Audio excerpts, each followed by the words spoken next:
Sejumlah pengguna media sosial membagikan video busa putih yang berterbangan, ada yang menyebutnya seperti salju.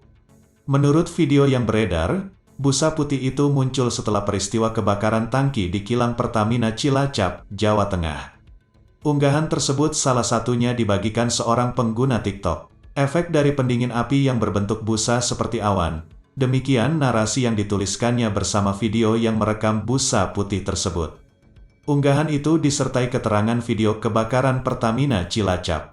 Corporate Secretary PT Kilang Pertamina Internasional Ifki Sukarya memberikan penjelasan soal busa putih yang terlihat pada video viral tersebut.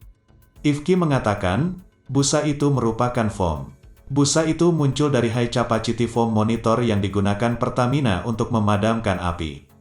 Busa itu yang digunakan untuk menutup lapisan hidrokarbon yang terbakar, ujar Ifki saat dihubungi Kompas.com, Selasa, tanggal 16 November tahun 2021.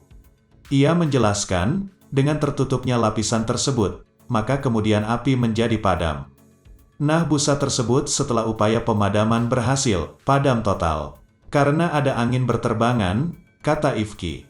Menurut Ifki, busa berterbangan yang terekam di video itu terlihat di sekitar wilayah Lomanis, Cilacap. Busa itu akan hilang dengan sendirinya, atau menghilang ketika turun hujan.